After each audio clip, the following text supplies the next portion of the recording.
Hello बच्चों बच्चों आप फिट फाट होंगे और अपने कॉम्पिटिटिव एग्जाम नीट की जबरदस्त तैयारी भी कर रहे होंगे जिससे आप एक उज्जवल भविष्य बना सकें। इसी नीट में सपोर्ट करने के लिए ये सीरीज आपके लिए है, जहां पर चैप्टर 1 यूनिट्स एंड मेजरमेंट का हम लोग पार्ट 3 एरर एनालिसिस आज करेंगे। तो ये accordance with the NEET syllabus है। तो मैं दिखाता हूं इस चैप्टर के कितने पार्ट थे। टोटल 3 पार्ट हैं, जो आखिरी पार्ट आज करने वाले हैं हम लोग। तो देखिए यहां पर है unit and dimension error analysis.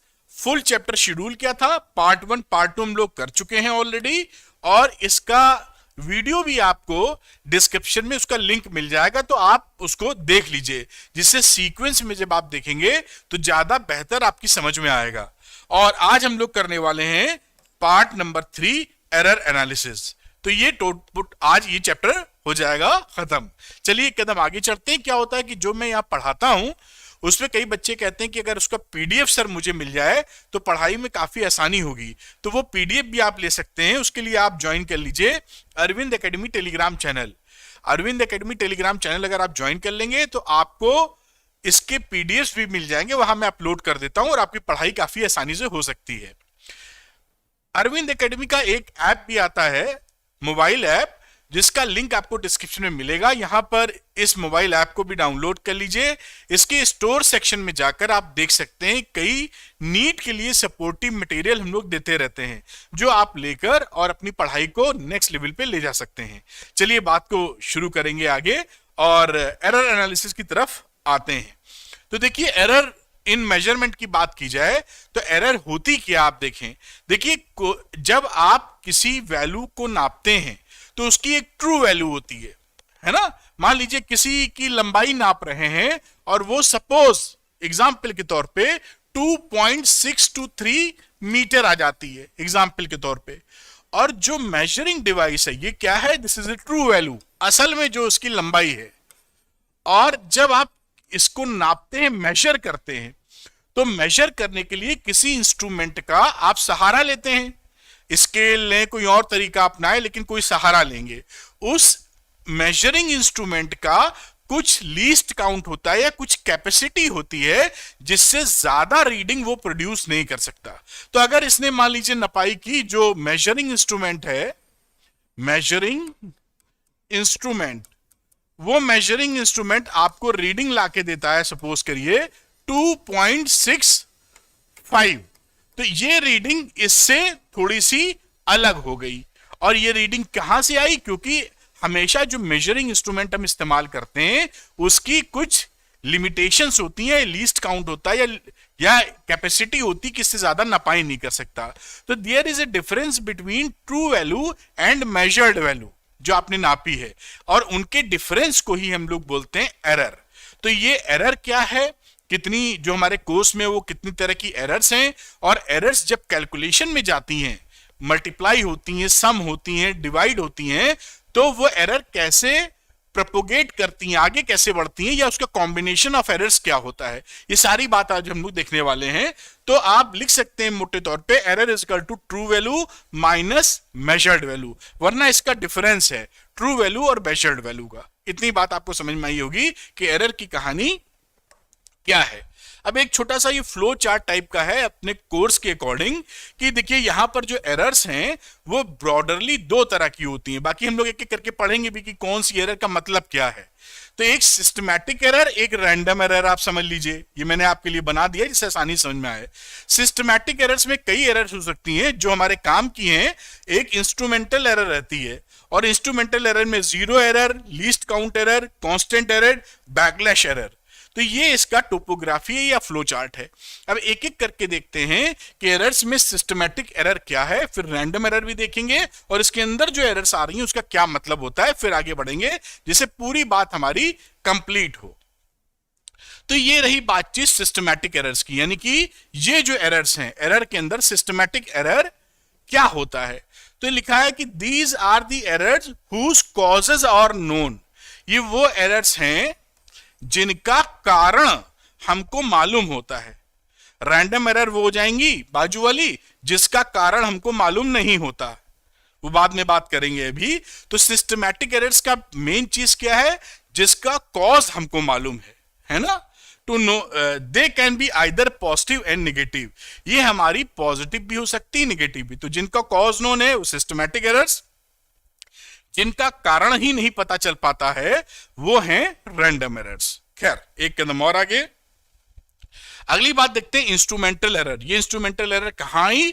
Systematic error के अंदर। ये वो एरर है जिनका कारण हमको नहीं पता। अब इंस्ट्रूमेंटल एरर क्या है? तो दीज एरर्स आर, जिसका कारण हमको पता है सिस्टमैटिक एरर में, these errors are due to imperfect design और एररनियस मैन्युफैक्चर और misuse of the measuring instrument. अब मान लीजिए किसी से आप लंबाई नाप रहे हैं, स्केल है, वर्नियर कैलिपर है, कुछ किसी का रेडियस निकाल रहे हैं, कुछ भी आप लेके चले हैं और वो मेजरिंग इंस्ट्रूमेंट ही फॉल्टी है। तो अगर वो मेजरिंग इंस्ट्रूमेंट फॉल्टी है तो रीडिंग गलत आएगी आपकी। या आप उस इंस्ट्रूमेंट को इस्तेमाल कर रहे हैं लेकिन इस्तेमाल करने का सही तरीका नहीं है, मिस यूज कर रहे हैं उसका, तो भी गलत रीडिंग आएगी। तो ये इंस्ट्रूमेंट से जुड़ी हुई जो मामले हैं, मैन्युफैक्चरिंग कोई एरर है या मिसयूज हो रहा है मेजरिंग इंस्ट्रूमेंट का, ये कहलाती हैं इंस्ट्रूमेंटल एरर्स। और इंस्ट्रूमेंटल एरर्स कहां पर है वो फ्लो चार्ट पे मैं आपको दिखाई रहा हूं। अब अगली एरर की बात करते हैं। इंस्ट्रूमेंटल एरर के अंदर चार मोटे तौर पे, जैसे जीरो एरर की बात करिए।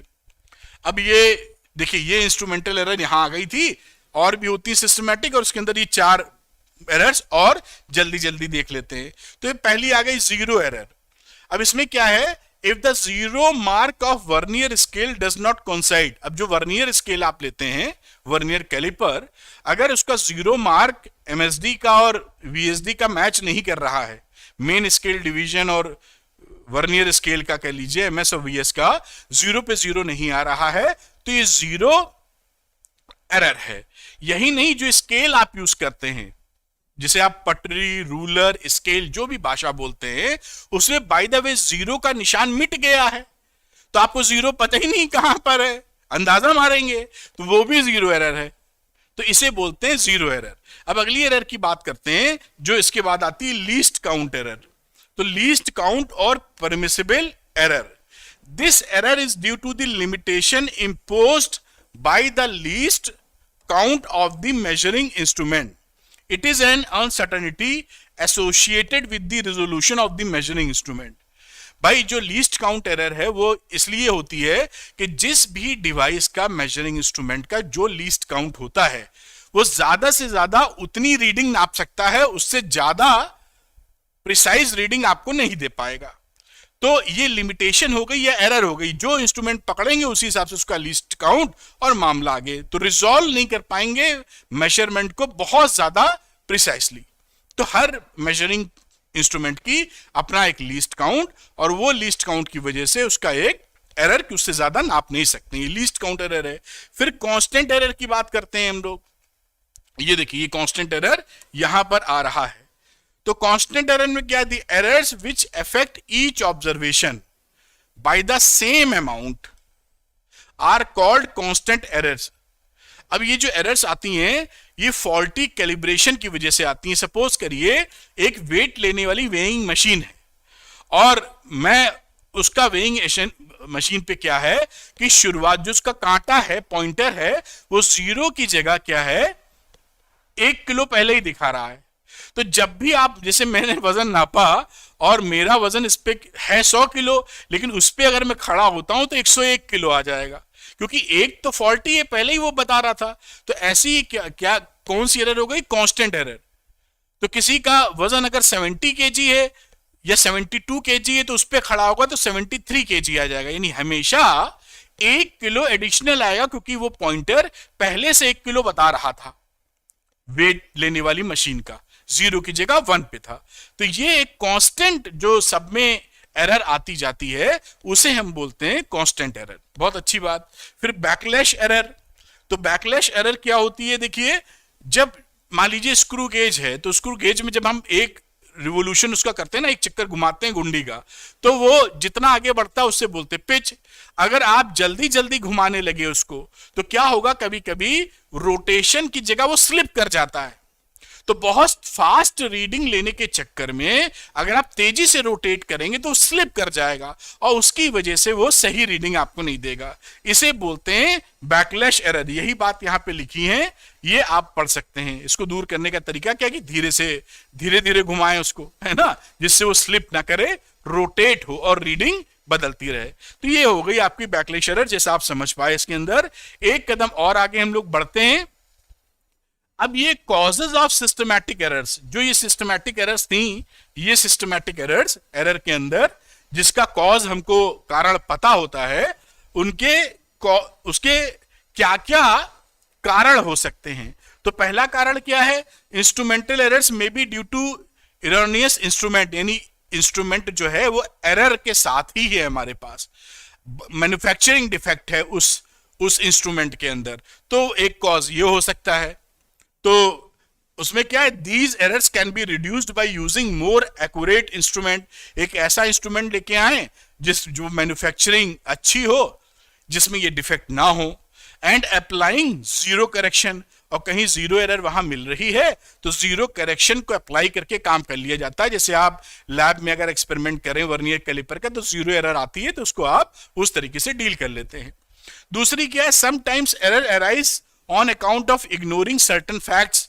मान लीजिए कोई पेंडुलम है, पेंडुलम का टाइम पीरियड निकाल रहे हैं, अब इसमें हमने कंसीडर ही नहीं किया कि एयर रेजिस्टेंस क्या है। क्लासरूम में है, लैब में है, वैक्यूम करके तो निकालेंगे नहीं, मान लीजिए बाहर ऐसे लटकाए हुए हैं, तो उसका एयर रेजिस्टेंस की वजह से क्या फर्क वो कर रहा है उसको कंसिडरेशन में ले लेंगे, तो ये एरर दूर हो जाएगी। तो ऐसी एरर्स ऐसे कही जाती हैं। तो measuring time period of simple pendulum यही लिखा है, may creep because no consideration is taken of air resistance.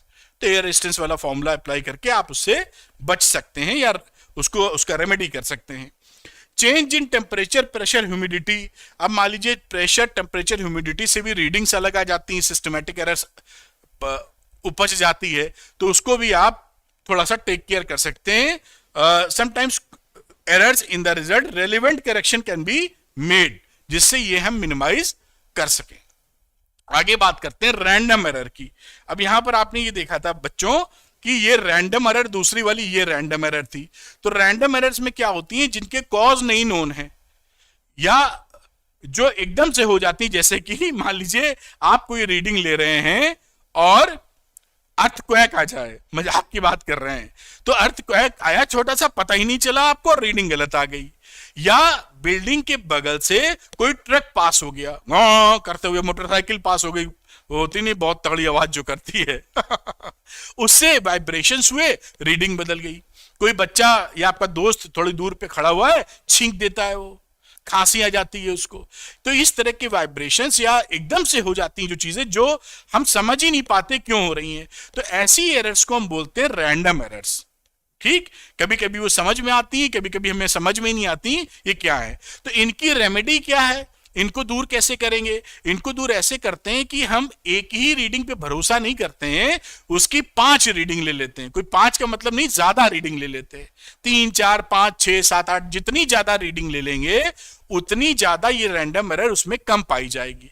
तो इसका जुगाड़ यही है कि रैंडम एरर आ रही है, पता ही नहीं चल रहा भाई क्या हो रहा है, तो उससे जगह हम एक रीडिंग ना लेके कई रीडिंग ले लें और उसका अर्थमेटिक मीन निकाल लें, उसका एवरेज निकाल लें रीडिंग का। वही लैब में भी यही आप करते हैं, एक रीडिंग नहीं निकालते, कई रीडिंग निकालते, फिर एवरेज लेते हैं उसका। इसीलिए कि जो अगड़म बगड़म एरर्स हैं, रैंडम एरर्स हैं, उनके ऊपर आप काबू पा सकें। बात समझ में आई होगी आपको। और यही जो ए मीन लिखा है, जो मीन रीडिंग निकालने की बात कर रहा था मैं, वो मीन रीडिंग क्या रही, सारी मेजरमेंट को ऐड किया और नंबर ऑफ मेजरमेंट से आपने इसको डिवाइड कर दिया।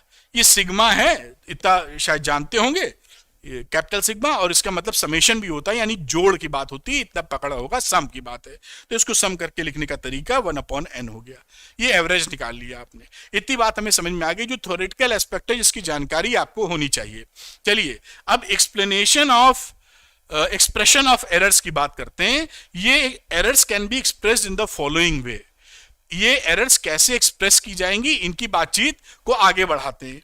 तो एक अलग अलग टाइप की जो एरर्स होती हैं, उसमें एक होती है एब्सोल्यूट एरर। तो ये देखिए एब्सोल्यूट एरर क्या है, जो ये हमारे पास जो ट्रू वैल्यू है वो ट्रू वैल्यू तो हमें पता नहीं होती। भाई कैसे पता होगी? किसी चीज से नापोगे तभी तो निकलेगी, और नापोगे तो एरर के साथ नपाई होगी। तो हम क्या करते हैं, जो हमने मीन निकाला है, 10 ठो रीडिंग ली, उसको जो है आपने मीन निकाल लिया, तो जो ये मीन निकला है इसी को हम ले लेते हैं ट्रू वैल्यू, क्योंकि कोई और तरीका हमारे पास ट्रू वैल्यू समझने का नहीं है। तो ये वो रीडिंग है जो एक असली रीडिंग है, मतलब इसकी लंबाई इतनी सपोज करें आप। अब उसके बाद ये ट्रू वैल्यू हो गई, जो जो जो मीन वाली वैल्यू है, और ये अलग अलग मेजर्ड वैल्यूज हैं, A1 A2 A3 A4 और AN तक। और इनका जब डिफरेंस लेते हैं तो डेल्टा A1 डेल्टा A2 मिल जाता है। A1 में से ट्रू वैल्यू या मीन वाली वैल्यू घटा दीजिए आप। अब ये डेल्टा A1 डेल्टा A2 ये प्लस भी हो सकता है और माइनस भी। अगर ये वैल्यू इससे बड़ी हुई तो प्लस, छोटी हुई तो माइनस। ठीक, जो एब्सोल्यूट एरर होती है, जिसका टॉपिक का नाम पड़ा है, उसे किसे बोलते हैं? वो मॉड साइन के अंदर आती है, जैसे कि हम लिख रहे हैं डेल्टा ए। ये देखिए यहां पर लिखा हुआ है, ये यहां लिखा होगा, कहीं लिखा होगा, ये देखिए एब्सोल्यूट एरर इधर लिखा हुआ है। ठीक, तो ये एब्सोल्यूट एरर, ये मॉडुलस का साइन है। मॉडुलस समझते हैं ना, कहीं पर -2 आ जाए तो 2 कर देता है, 2 है तो 2 कर ही देता है, मतलब हमेशा ऑलवेज आपकी नॉन नेगेटिव नंबर लाके देता है आपको। तो मॉडुलस साइन है डेल्टा ए, इसे हम बोलते हैं एब्सोल्यूट एरर। जो एब्सोल्यूट एरर होती है वो हमेशा पॉजिटिव ही होगी, क्योंकि ये नेगेटिव आने का कोई इसमें जिक्र ही नहीं है, और कोई एरर नहीं तो 0 हो जाएगा, वो बात की बात है। तो यहां लिखा बट एब्सोल्यूट एरर मॉडुलस के अंदर delta A will always be positive. तो एब्सोल्यूट एरर क्या रहा ये आप जाने, मॉडुलस ऑफ डेल्टा ए। अब अगली चीज की जाती मीन ऑफ एब्सोल्यूट एरर्स। तो जो एब्सोल्यूट एरर आपने मॉडुलस ऑफ डेल्टा ए निकाला है, इसका मीन ले लीजिए, तो हम बोलेंगे मीन एब्सोल्यूट एरर। कोई बड़ी बात, कितनी सरल बात है, कोई बड़ी बात है ही नहीं। तो यहां पर क्या करते हैं, अलग अलग रीडिंग का देखिए, absolute error 1 absolute error 2, n तक जोड़ा, n से डिवाइड कर दिया, और इसको हम बोल देंगे डेल्टा ए का मीन, एब्सोल्यूट एरर का मीन। ठीक, और अब यहां पर ये वैल्यू जब निकल आई एवरेज में, तो जो ए जो वैल्यू रहेगी वो ए मीन जो पहले निकाला था, और ये एरर वाला मीन है, प्लस माइनस डेल्टा ए मीन लिख देते हैं। भाई ये तो ट्रू वैल्यू मान के चल रहे थे ना हम, और ये कौन सी, ये एरर है, उसका मीन है, तो उस एरर के मीन को प्लस माइनस करके लिख देते हैं। तो इसकी एक वैल्यू आ जाती है प्लस करके, यानी A is equal to delta A mean, और दूसरी आ जाएगी निगेटिव लोगे तो delta A M minus delta A mean. ये दो वैल्यूज आ जाएंगी, ये है मीन एब्सोल्यूट एरर। आगे चलते हैं, देखते हैं रिलेटिव और फ्रैक्शनल एरर। कोई बड़ी बातें नहीं, बहुत सरल बातें हैं। इसमें रिलेटिव एरर किसे बोलते हैं?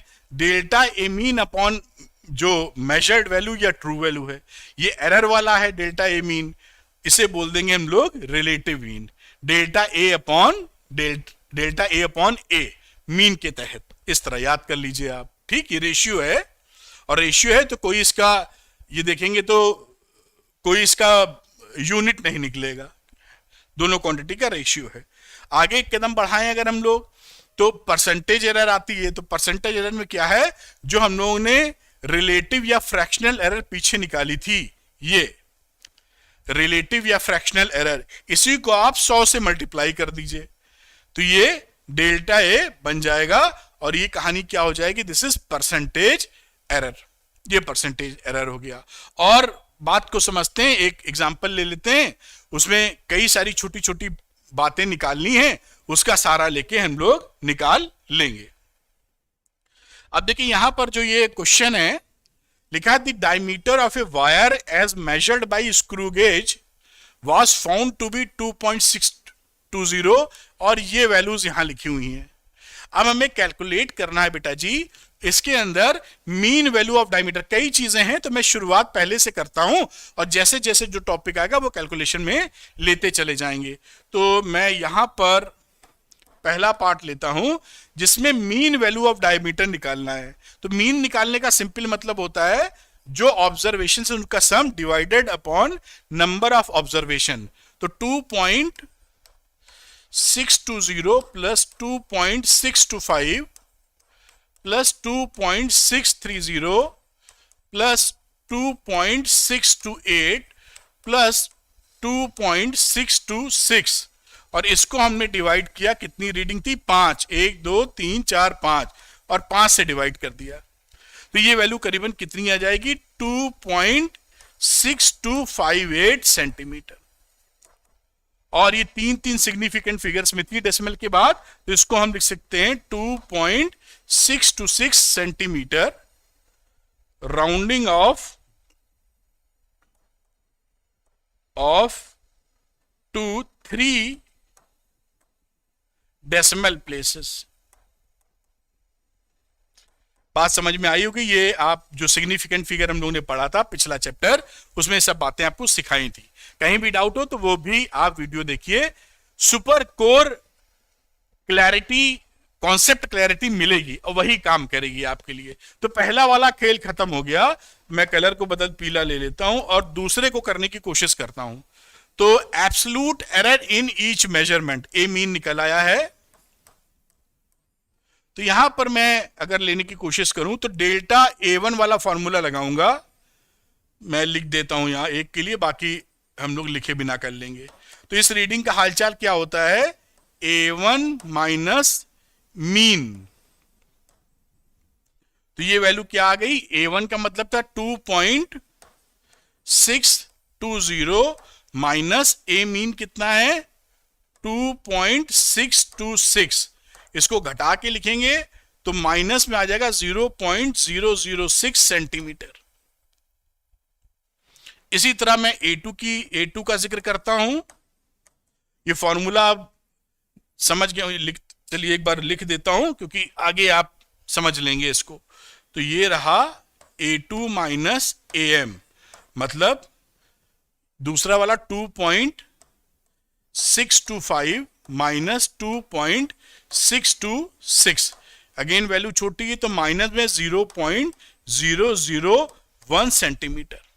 अगले में चले गए आप डेल्टा A3 में, तो यहां पर लिख दीजिए A3 माइनस AM और ये वैल्यू 2.630 और ये मीन हो गया 2.626, यानी ये वैल्यू हो गई प्लस की 0.004 सेंटीमीटर। थोड़ा सा ऊपर करता हूं और इसी तरह मैं डेल्टा A4 का जिक्र करूंगा। तो A4 माइनस AM, A4 है तो ये वैल्यू थी 2.628, यहां से देख लीजिए, माइनस 2.626, ये वैल्यू आ जाएगी प्लस में 0.002 सेंटीमीटर। आगे बात कर लीजिए A5 फटाफट बेटा। तो अगेन A5 माइनस AM और ये वैल्यू हो गई 2.626 minus 2.626 which is equal to 0.000 centimetre.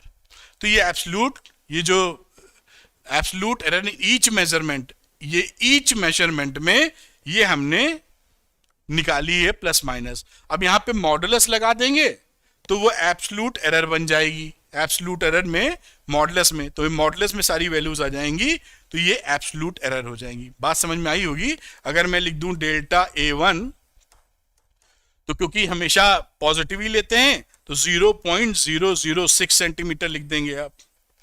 Delta A2, इतने आप बिल्कुल समझदार हैं, 0.001 लिख देंगे।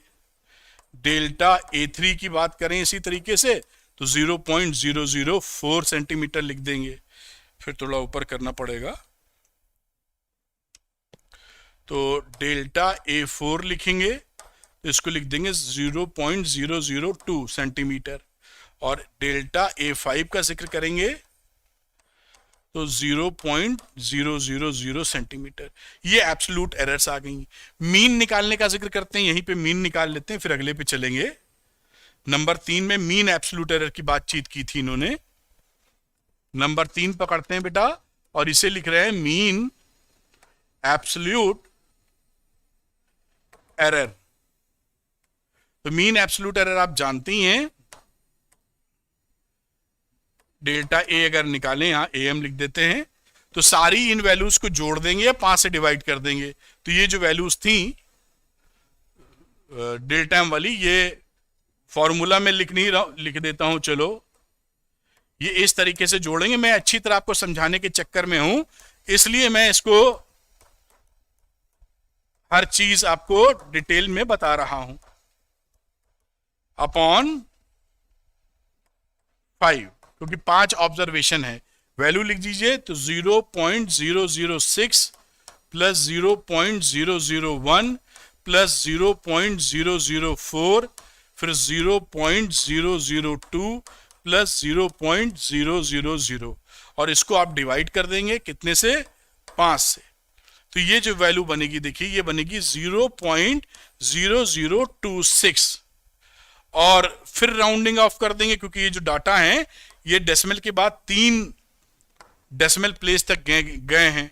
तो इसको आप लिख देंगे कितना, यहीं पर इक्वल टू का साइन लगाते हैं, 0.003, और ये अगेन क्या है, rounding off to 3 decimal places,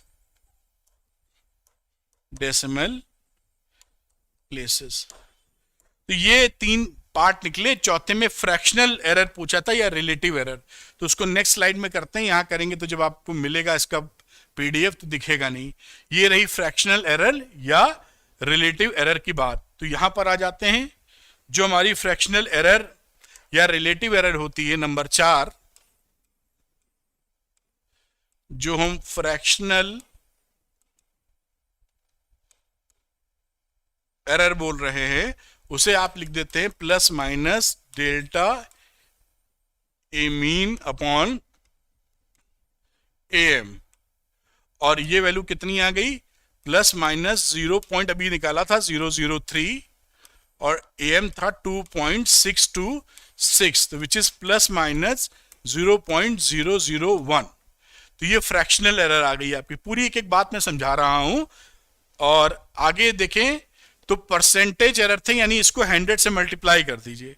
तो अगला वाला क्या था हमारा, number 5, which is percentage error. एक ही सवाल में सारी बात जुड़ जाएगी आपकी। ये रहा परसेंटेज एरर, तो प्लस माइनस 0.001 इंटू 100, तो ये वैल्यू होगी प्लस माइनस 0.1%। अब अगली, इसके बाद भी इन्होंने कुछ पूछा एक पार्ट में, वो भी देख लेते हैं फटाफट। Express the result in terms of percentage error, जो रिजल्ट है वो in terms of percentage error हमें दिखाना है। तो पार्ट नंबर 6 में आते हैं। डायमीटर ऑफ वायर कितना आ जाएगा, D इज इक्वल टू 2 ये मीन वैल्यू आई थी 2.626 प्लस माइनस जो परसेंटेज एरर है 0.1%, ये आपका आंसर आ गया। इस तरह से ये पूरी बात हम लोग समझ गए। जो डिफरेंट एरर्स थी लगभग सारी इसमें मैंने एग्जांपल के साथ कवर करा दी है, जिसको अंडरस्टैंडिंग आपकी बन जाए। इस सवाल को अगर स्क्रीनशॉट लेना चाहें तो ले सकते हैं, वरना मैं इसका पीडीएफ टेलीग्राम पे तो अपलोड करूंगा ही। कुछ और मैं बातें कॉन्सेप्चुअली आपको बताऊंगा अभी, जो आपको डिफरेंट बुक्स में अलग अलग मिलेंगी, और जो इंडिया में जो वेबसाइट्स हैं पढ़ाई की, किसी का नाम नहीं ले रहे, बड़ी बड़ी कंपनियों की, वहां भी उसके सॉल्यूशंस अलग अलग मिलेंगे। तो आपको कैसे उसको टैकल, एक ही क्वेश्चन के अलग अलग आंसर, तो कैसे आपको नीट के लिए टैकल करना वो मैं आपको बताने वाला हूं। तो ये आप इसको नोट कर लें, स्क्रीनशॉट ले लें, और ये यहां तक आ जाता है तो पूरी वैल्यू शायद ये आपको दिख जाएगी यहाँ पे, इसको आप नोट कर सकते हैं। और अगली स्लाइड ले लेते हैं। तो ये देखिए, इस स्लाइड को भी आप स्क्रीनशॉट या जो भी तरीका अपना रहे हैं वो ले सकते हैं। अब अगली बात करते हैं हम लोग, जिसे हम लोग बोलेंगे प्रोपोगेशन ऑफ एरर्स या कॉम्बिनेशन ऑफ एरर्स। तो जब किसी मेजरमेंट में हम कोई एरर लेते हैं, भाई एक मान लीजिए हमें एक स्टिक के ऊपर एक दूसरी स्टिक लगानी है, तो इसको कुछ मेजर किया हमने, इसमें एरर है, इसको भी मेजर किया, एरर है, दोनों को एक के ऊपर एक लगाया, तो ये लेंथ जुड़ रही है, टोटल लंबाई निकालें तो दोनों एरर आपस में कैसे जुड़ेंगी या घटेंगी या मल्टीप्लाई होंगी या डिवाइड होंगी। कुल मिला के जो डिफरेंट ऑपरेशंस हैं वहां पर अलग अलग जो वैल्यूज एरर के साथ हैं उनका वो आगे कैसे बढ़ती, कैसे प्रोपोगेट करती हैं, या उनका कॉम्बिनेशन क्या बनता है, इसे बोलते हैं कॉम्बिनेशन ऑफ एरर्स। इसी की बात हम लोग समझेंगे। इसमें डिफरेंट डिफरेंट फिजिकल क्वांटिटीज के बारे में बोला हुआ है कैसे करना है, जो मैंने बताया वही काम है।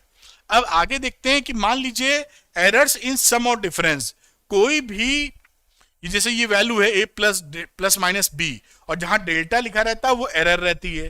तो इस x की डेल्टा x जो एरर होगी वो क्या होती है, एरर हमेशा जुड़ती हैं, खत्म नहीं होती हैं। ये नहीं होता कि एक थप्पड़ मैंने तुमको मारा और तुमने भी एक थप्पड़ मारा तो बात बराबर, चोट तो दोनों को लगी ना भाई। उन्होंने कहा एक थप्पड़ मैं मार दिया, मैं एक थप्पड़ मारूंगी तुमको, या जो भी है, और धमाकेदार एक थप्पड़ पड़ गया।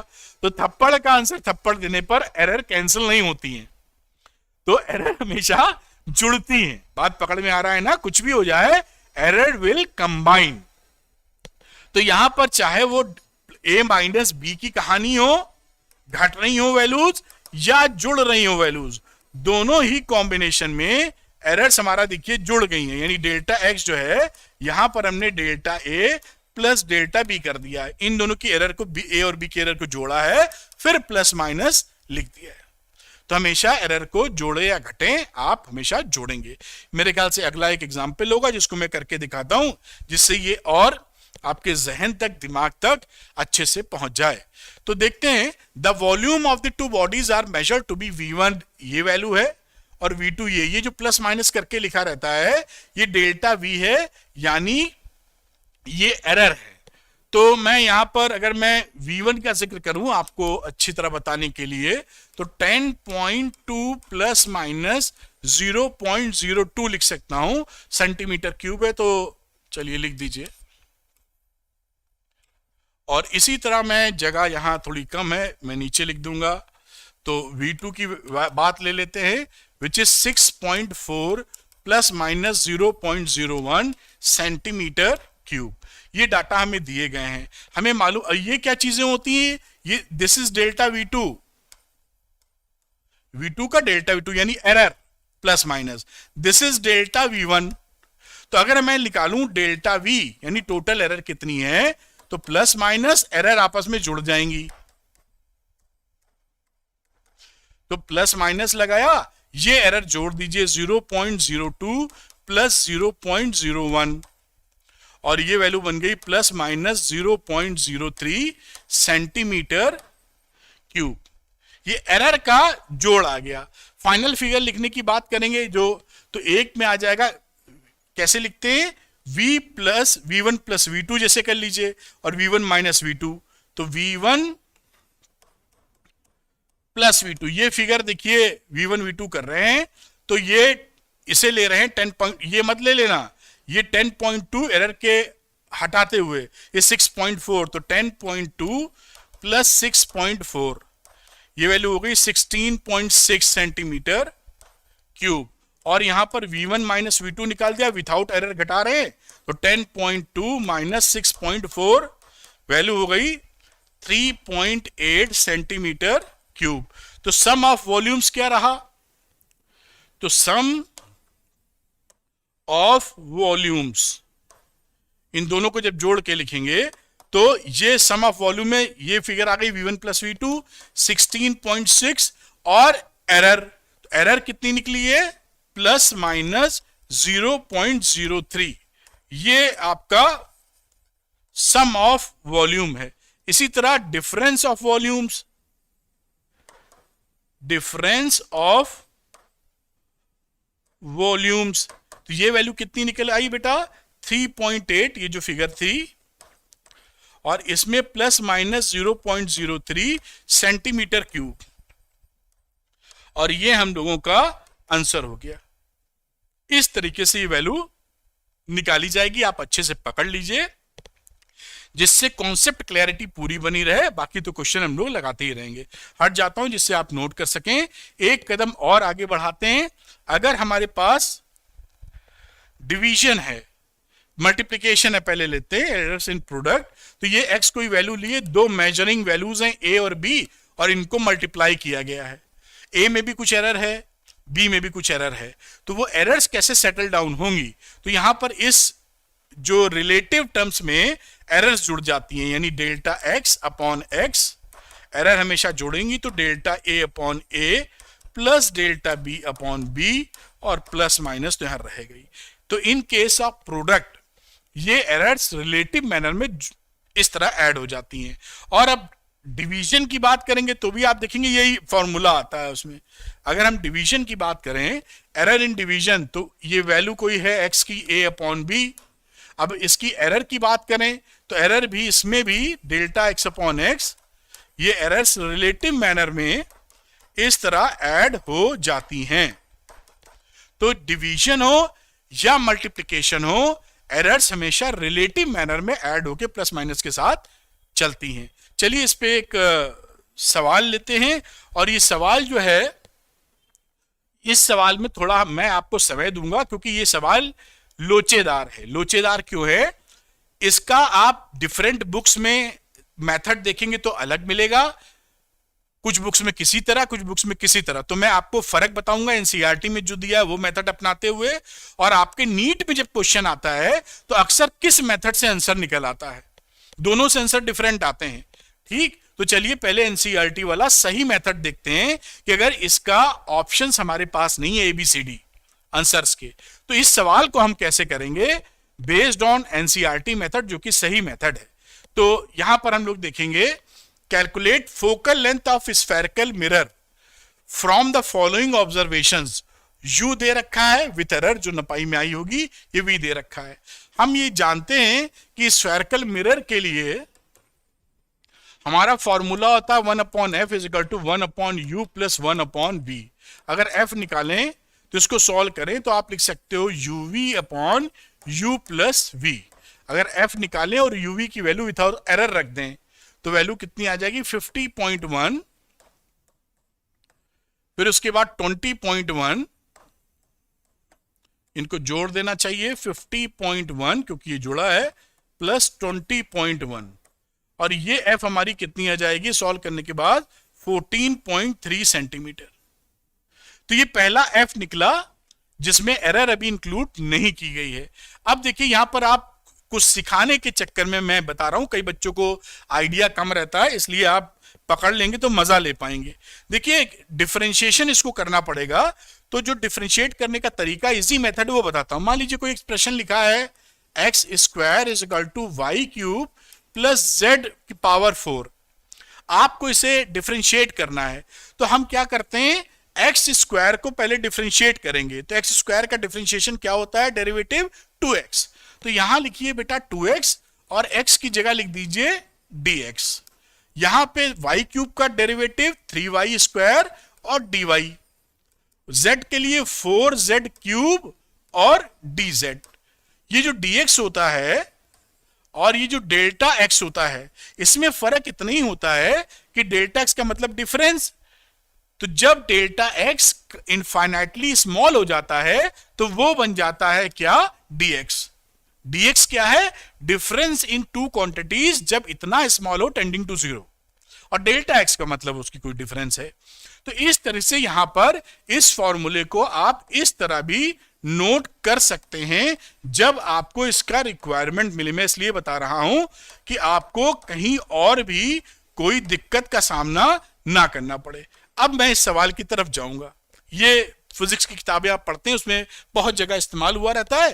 कई बच्चे इसको पकड़ नहीं पाते, कुछ पकड़ भी पाते हैं, तो मैंने कहा क्यों ना मैं आपके सामने ये चीज लेके चला आऊं। अब यहां पर जो फॉर्मूला था 1/f वाला, 1/u प्लस 1/v, इसको डिफरेंशिएट कर रहे हैं, डिफरेंशिएटिंग। ये सही मेथड कर रहा हूं, थोड़ा 5 मिनट लगेगा लेकिन आपके लिए फंडामेंटल क्लियर हो जाएंगे। तो सही गलत जो आपके टीचर पढ़ा रहे होंगे उसका आइडिया ले पाएंगे। डिफरेंट वर्ड जो हमारी हिंदुस्तानी वेबसाइट्स है बड़ी बड़ी कंपनी की, वो भी गलत सही पढ़ाती रहती हैं, तो उसको भी आप पकड़ पाएंगे। तो यहां मैं 1/f को डिफरेंशिएट कर रहा हूं, तो माइनस 1/f स्क्वायर लिख पाएंगे, और इसकी जगह df लिखना चाहिए जो मैं डेल्टा f से रिप्रेजेंट कर रहा हूं, क्योंकि df और डेल्टा लगभग एक जैसा, बस फर्क जो था मैंने बताया।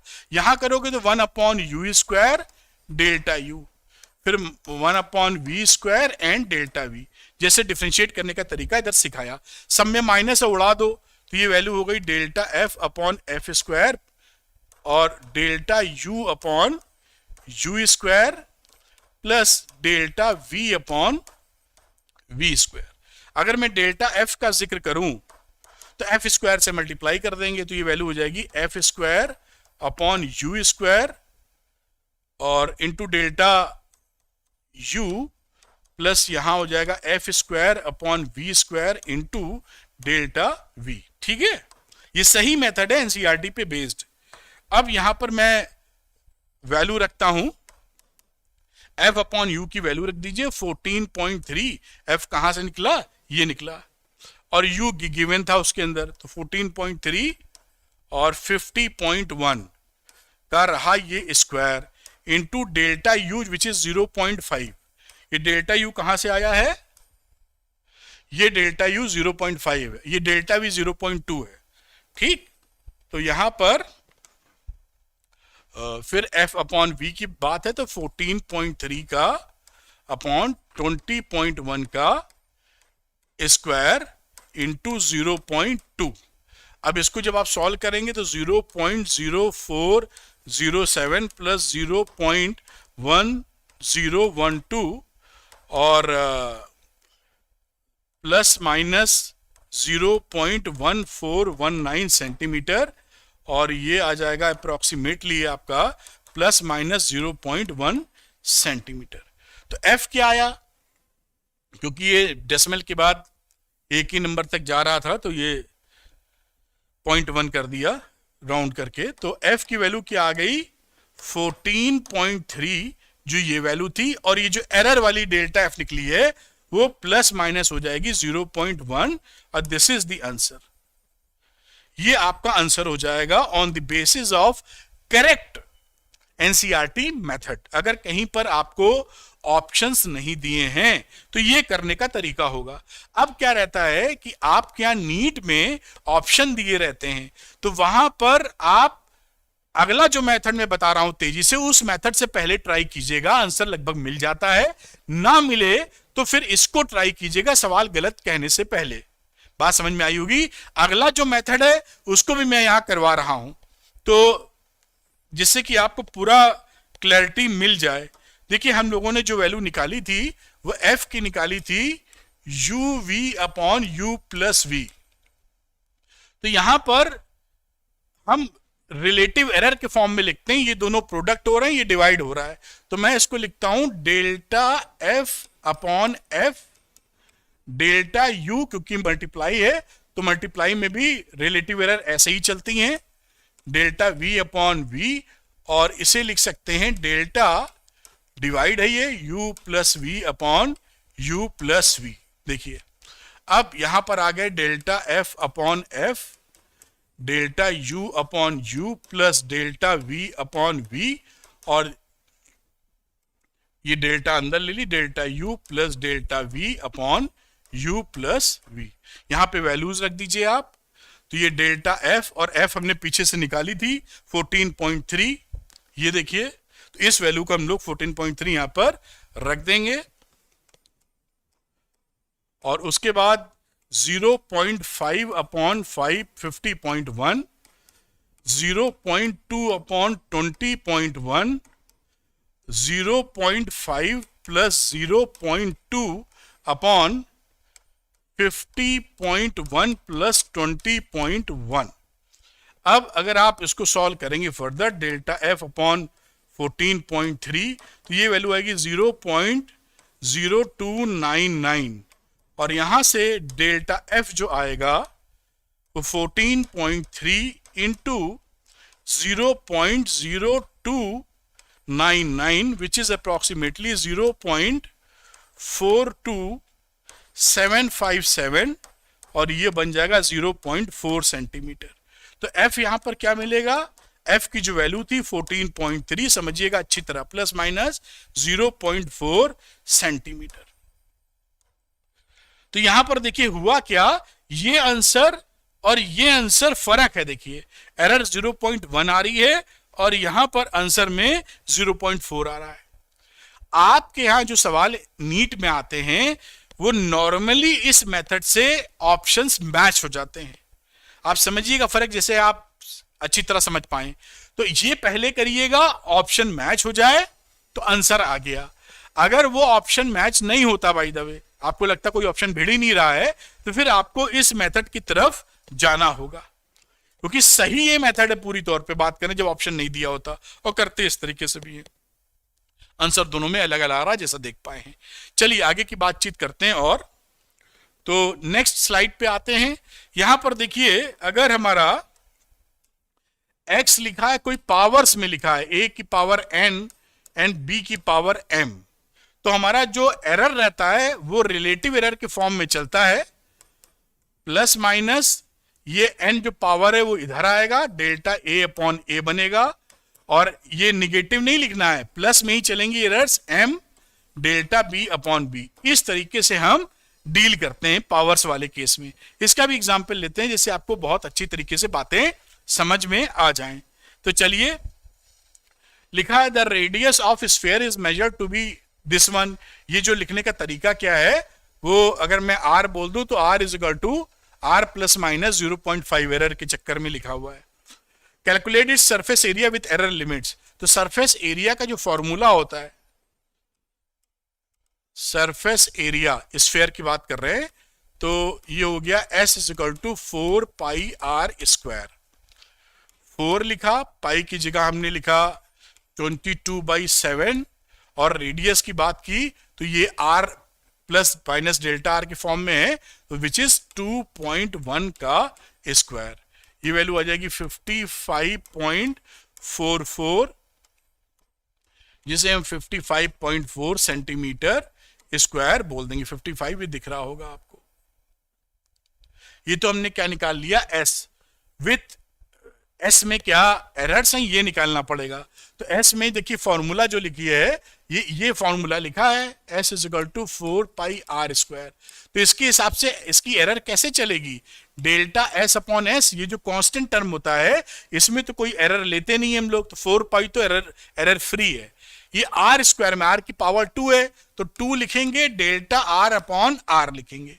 ये एरर की कहानी हो गई। यानी डेल्टा s हमें जब निकालना होगा तो 2 delta r upon r into delta s, sorry s, इस s को मल्टीप्लाई कर दिया, 2 लिखिए। अब डेल्टा r का जिक्र करते हैं, तो डेल्टा r कितना है, this is delta r 0.5, r कितना था 2.1, और s कितना है, s निकाला है 55.4, और ये वैल्यू आ जाएगी 26.38, which is approximately 26.4 centimetre square.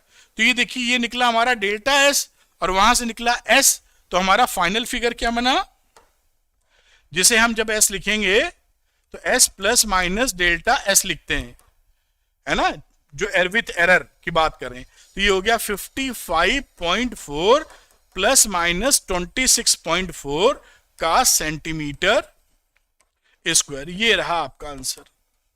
उम्मीद है बात को पकड़ पाए होंगे किस तरह करना चाहिए।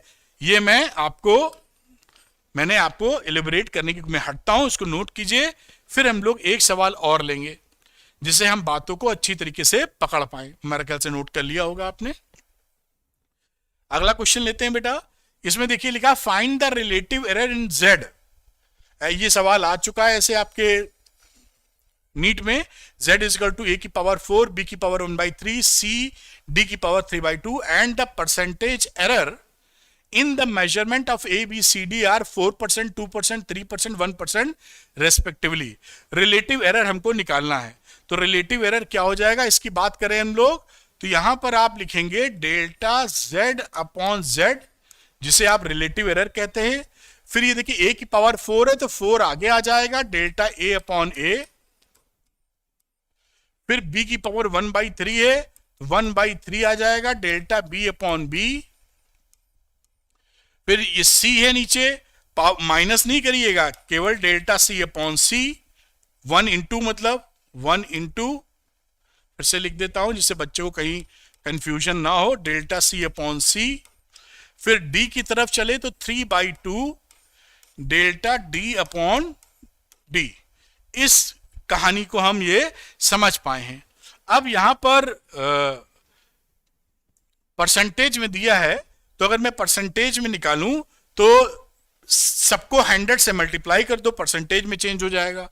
तो मैं यहां पे लिख सकता हूं delta z upon z is equal to 4 delta a upon a into 100, दोनों तरफ 100 से मल्टीप्लाई किया है, और delta b upon b into 100 plus 1 into delta c upon c into 100 plus 3/2 delta d. ये मैं समझा रहा हूं तो ऐसा कर रहा हूं, आपको पूरा लिखने की आवश्यकता नहीं पड़ती।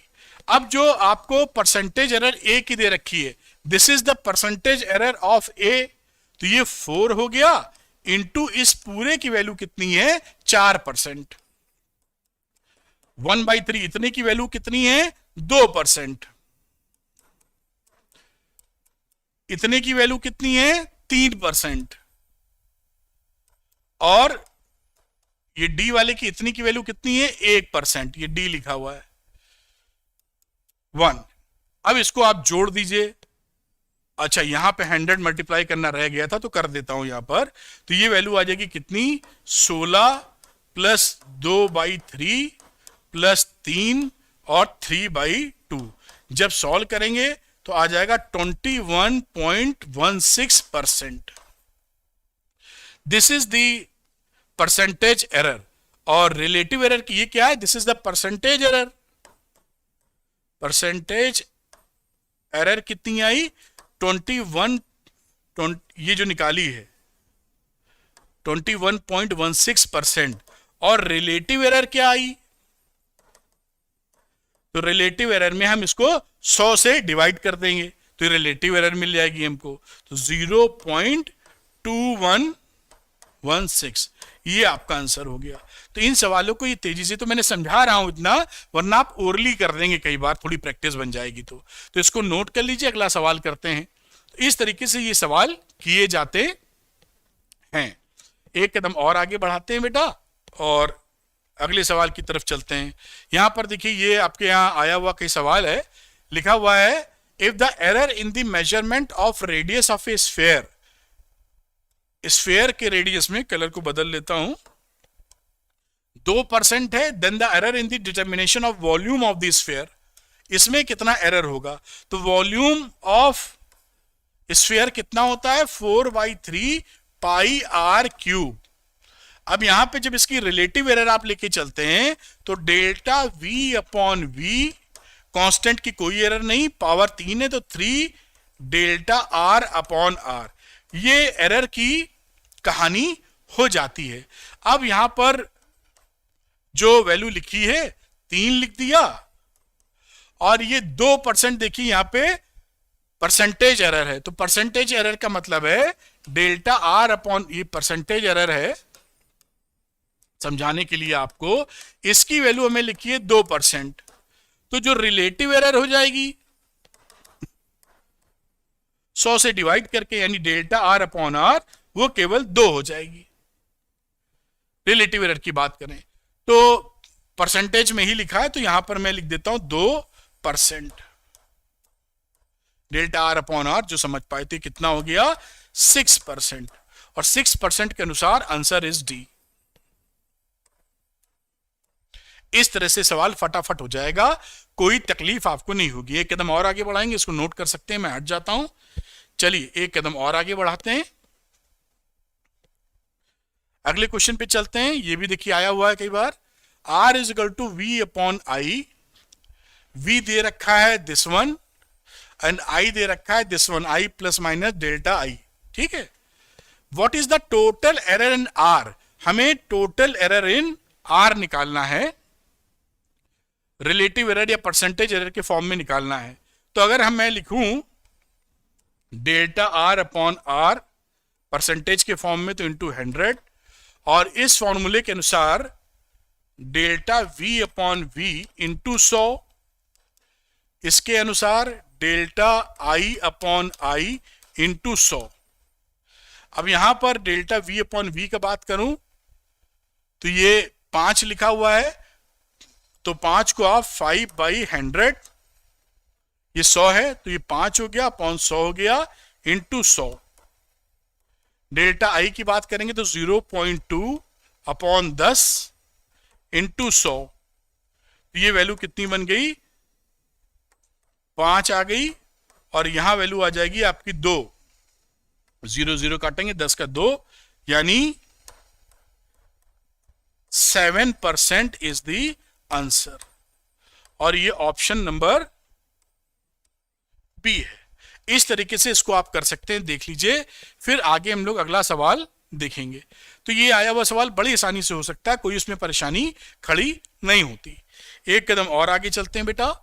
अब देखिए इसमें भी ये थोड़ा फॉर्मूला दिया, ये भी आया हुआ आपके यहाँ, देखिए लाइन लगी हुई है, कई बार पूछा गया है, बहुत सरल सवाल है। तो यहां पर अगर मैं देखूं तो a physical quantity a is related to 4 observations a b c d as follows. The percentage errors of measurement a b c d 1%, 3%, ये देखिए यहां पर दिख रहा है 1%, 3%, 2% और 2%। What is the percentage error in the quantity A? तो आप यहां पर जानते हैं परसेंटेज एरर का मामला लेंगे तो delta A upon a into 100।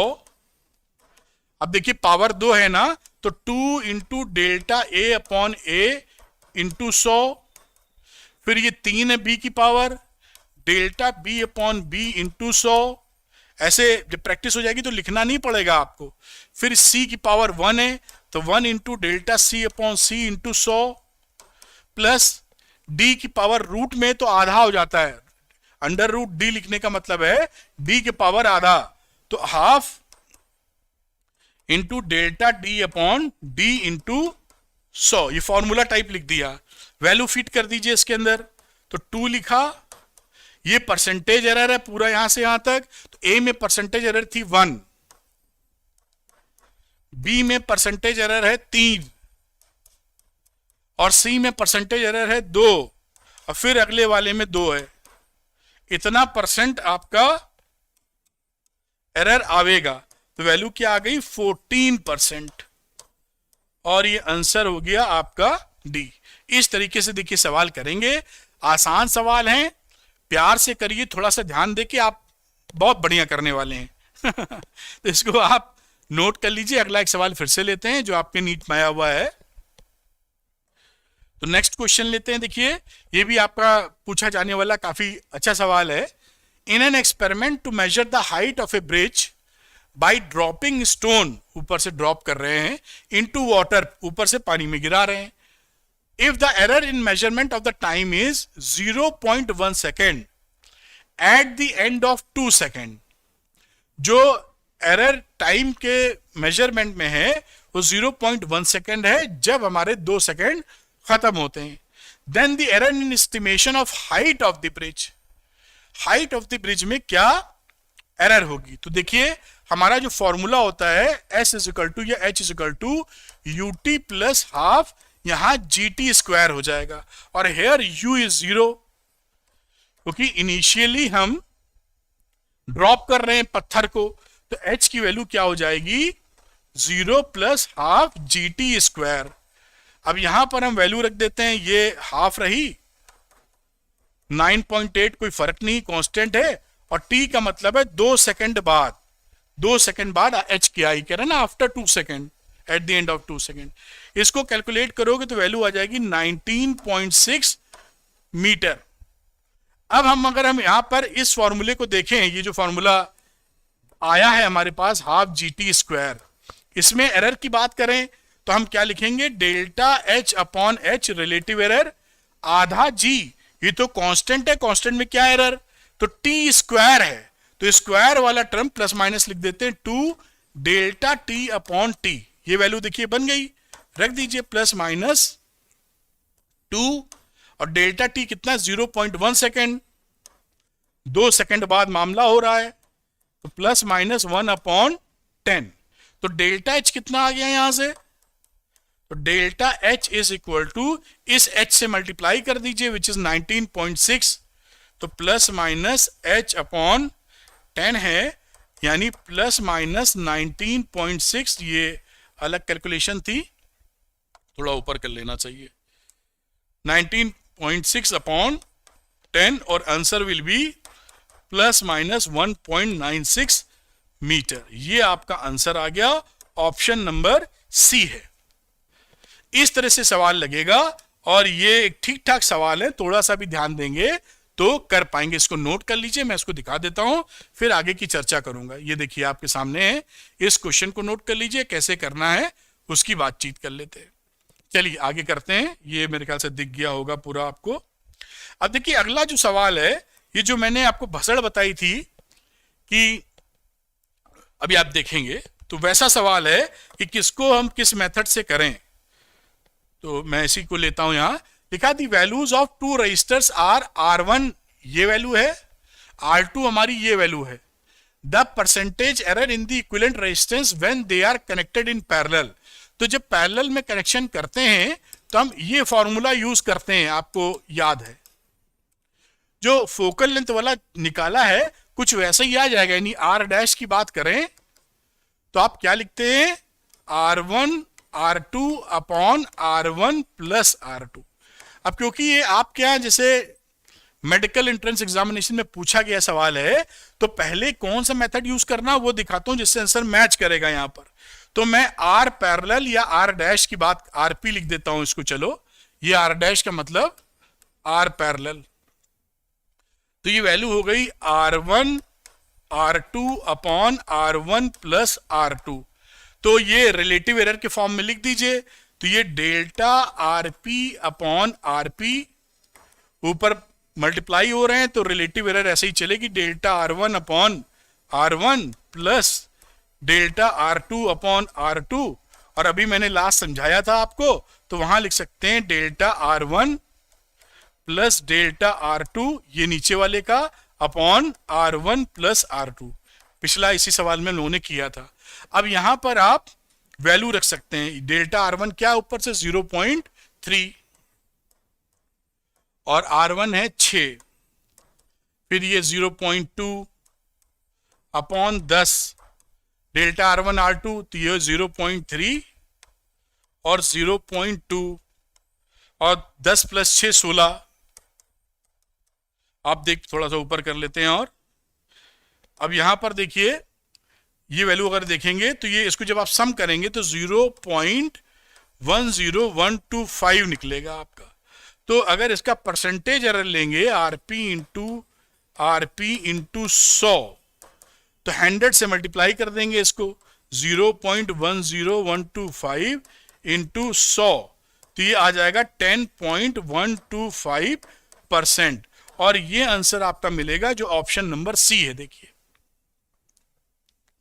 तो आपके नीट में जब भी सवाल आवे पहले इस मेथड को इस्तेमाल करना है। एक और मेथड डिफरेंशिएशन वाला बताया था, वो भी मैं करा दूंगा अभी, वो मेथड सही है एनसीईआरटी के अकॉर्डिंग, लेकिन आपके यहाँ जो सवाल आते हैं उसमें अधिकतर इसी मेथड से आंसर मैच करता है। अगर ना मैच करे तो फिर उस मेथड का आपको इस्तेमाल करना पड़ेगा। इतना हम लोगों ने किया है तो 5 मिनट उस पर भी दे देते हैं, यानी इसी मेथड को हम वही डिफरेंशिएशन वाला फॉर्मूला लगा के कर देते हैं। तो यहां पर देखिए हम लोग आ जाते हैं, ये हम 1 upon RP 1 upon R1 plus 1 upon R2 on differentiating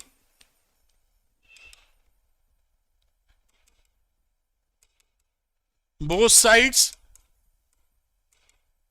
तो आपको मालूम था माइनस आएगा, सब प्लस हो जाएगा, तो माइनस आप क्या लिखेंगे यहां पर, डेल्टा RP, माइनस छोड़ दीजिए, सब पे माइनस आएगा तो प्लस हो जाएगा कट के, और ये RP का स्क्वायर, ये डेल्टा R1 और ये R1 का स्क्वायर, फिर डेल्टा R2 और ये R2 का स्क्वायर। ठीक, अब यहां आगे आप चलेंगे तो आप यहां पर डेल्टा RP लिख दीजिए, और एक RP इसके साथ लें, एक RP इसके साथ लें, RP को तोड़ लिया इससे स्क्वायर वाले को, और ये डेल्टा R1 अपॉन R1 का स्क्वायर, ये डिफरेंशिएशन वाला मेथड है जो कि करेक्ट रहता है, एनसीईआरटी के अकॉर्डिंग है। आरपी की वैल्यू ले लेते हैं। आरपी की वैल्यू हम लोगों ने निकाली थी, इससे निकालेंगे आरपी की वैल्यू, तो निकाल लेते हैं। तो आरपी हमारी वैल्यू क्या है, R1 R2 upon R1 plus R2, तो ये वैल्यू हो गई 6 इंटू 10 अपॉन 6 प्लस 10, यानी 60 अपॉन 16, यानी 3.75। तो ये आरपी हो गई 3.75 इंटू 0.3 अपॉन 36 स्क्वायर है देखिए, और 0.2 अपॉन 100। तो ये इस तरीके से वैल्यू बनी। अब फर्दर इसको जब आप सॉल्व करेंगे तो डेल्टा आरपी अपॉन आरपी की जो वैल्यू है वो आ जाएगी 3.75 into 0.0103 which is equal to 0.038625। ये रिलेटिव है। परसेंटेज एरर की बात करें अगर आप, तो इसको हम 100 से मल्टीप्लाई कर देंगे बच्चों। अगर इसको 100 से मल्टीप्लाई किया 0.038625 इंटू 100, 2 जीरो खिसका दीजिए, तो 3.8% आंसर आ गया। मैं यहां पर यह बताना चाहता हूं कि दोनों मेथड से आंसर अलग आते हैं। ये देखिए यहां पर आया था परसेंटेज एरर 10.125% और यहां परसेंटेज एरर आ गई 3.8%। तो आपके सामने ये प्रश्न उठता है कि किस मेथड को फॉलो करें। तो आप सबसे पहले नीट वाले में, जो क्योंकि नीट की बात कर रहा हूं, इस मेथड को आप पहले फॉलो करें इससे होपफुली आंसर मिल जाएगा। अगर आपका आंसर ना मिले और टाइम है, क्वेश्चन करना ही है, तो आप इस मेथड को लगा के चेक करें कि इससे तो आंसर नहीं है, क्योंकि आप डिफरेंट बुक्स में, डिफरेंट वेबसाइट्स बड़ी बड़ी कंपनियों की, सब में कहीं ये लिखा है कहीं वो लिखा है, तो आप भ्रमित हो जाएंगे। इसलिए मैं आपको ये थोड़ा सा बता रहा हूं। तो इस तरीके से ये एरर एनालिसिस भी कंप्लीट हो जाती है और चैप्टर भी कंप्लीट हो जाता है। उम्मीद करता हूं कि मैं आपकी भरपूर मदद कर पा रहा हूँ। वीडियो पसंद आए तो लाइक कीजिएगा, शेयर कीजिएगा, अरविंद एकेडमी चैनल को सब्सक्राइब कीजिएगा। इसका पीडीएफ लेने के लिए अरविंद एकेडमी टेलीग्राम चैनल को ज्वाइन कर लें। Thank you very much, wish you all the best.